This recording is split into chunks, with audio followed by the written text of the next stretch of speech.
तेरा वचन मेरे पाँवों के लिए दीपक है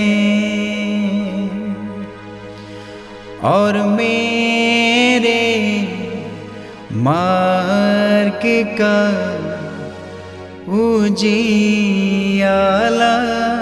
है।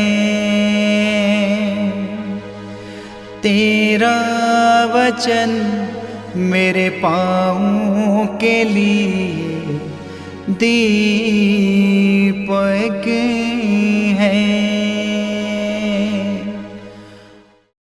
पहला पाठ नबी इसायास का ग्रंथ अध्याय 40 वाक्यांश 1 से लेकर 11 तक। तुम्हारा ईश्वर ये कहता है, मेरी प्रजा को सांत्वना दो, सांत्वना दो।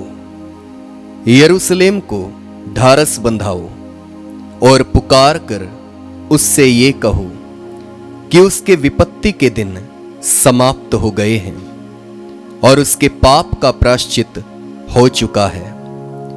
प्रभु ईश्वर के हाथ से उसे सभी अपराधों का पूरा पूरा दंड मिल चुका है।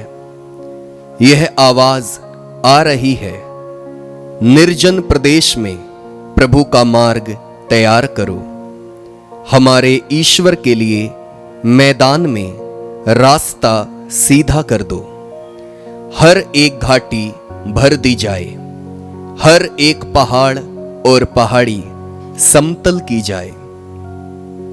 खड़ी चट्टान को मैदान और कगार को घाटी बना दिया जाए।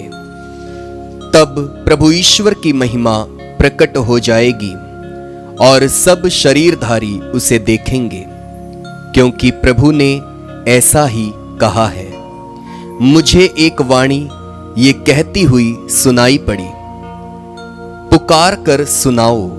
और मैंने कहा, मैं क्या सुनाऊं? सब शरीरधारी घास के सदृश हैं और उनका सौंदर्य खेत के फूलों के सदृश।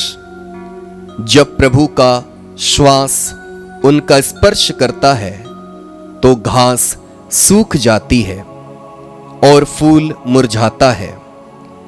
निश्चय ही मनुष्य घास के सदृश है, घास सूख जाती और फूल मुरझाता है, किंतु हमारे ईश्वर का वचन सदा सर्वदा बना रहता है।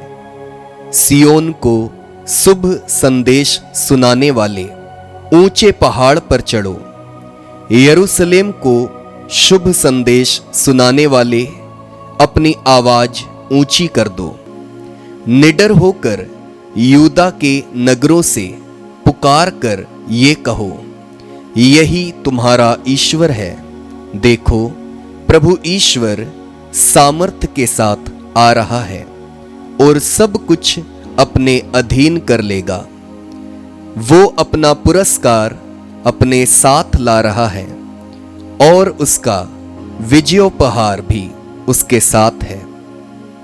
वो गड़रिये की तरह अपना रेवड़ चराता है, वो मेमने को उठाकर अपनी छाती से लगा लेता और दूध पिलाने वाली भेड़ें धीरे धीरे ले चलता है। यह प्रभु की वाणी है। ईश्वर को धन्यवाद। भजन अनुवाक्य। देखो, हमारा ईश्वर सामर्थ्य के साथ आ रहा है। अनुवाक्य। देखो, हमारा ईश्वर सामर्थ्य के साथ आ रहा है। प्रभु के आदर में नया गीत गाओ, समस्त पृथ्वी प्रभु का भजन सुनाए। भजन गाते हुए प्रभु का नाम धन्य कहो, दिन प्रतिदिन उसका मुक्ति विधान घोषित करते जाओ। अनुवाक्य। देखो, हमारा ईश्वर सामर्थ्य के साथ आ रहा है। सभी राष्ट्रों में उसकी महिमा का बखान करो, सभी लोगों को उसके अपूर्व कार्यों का गीत सुनाओ। राष्ट्रों को यह घोषित करो, प्रभु ही राजा है, वो न्याय पूर्वक सभी लोगों का विचार करेगा। अनुवाक्य। देखो हमारा ईश्वर सामर्थ्य के साथ आ रहा है। स्वर्ग में आनंद हो और पृथ्वी पर उल्लास। सागर की लहरें गरज उठें, खेतों के पौधे हिल जाएं और वन के पक्षी वृक्ष आनंद के गीत गाएं। अनुवाक्य। देखो हमारा ईश्वर सामर्थ्य के साथ आ रहा है। क्योंकि प्रभु का आगमन निश्चित है। वो पृथ्वी का न्याय करने आ रहा है।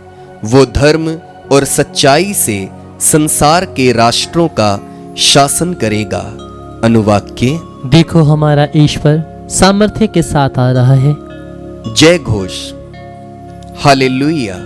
अनुवाक्य। हालेलुया। प्रभु का दिन निकट है। देखो वो हमें बचाने आ रहा है। अनुवाक्य।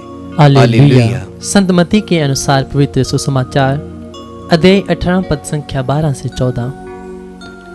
यीशु ने अपने शिष्यों से कहा, तुम्हारा क्या विचार है? यदि किसी के 100 भेड़ें हों और उनमें से एक भी भटक जाए, तो क्या वह उन 99 भेड़ों को पहाड़ी पर छोड़कर उस भटकी हुई को खोजने नहीं जाएगा? और यदि वह उसे पाए तो विश्वास करो कि उसे उन 99 की अपेक्षा जो भटकी नहीं थी उस भीड़ के कारण अधिक आनंद होगा। इसी तरह मेरा स्वर्गीय पिता नहीं चाहता कि उन नन्हों में से एक भी खो जाए। ये प्रभु का पवित्र सुसमाचार है। ख्रीस्त की जय।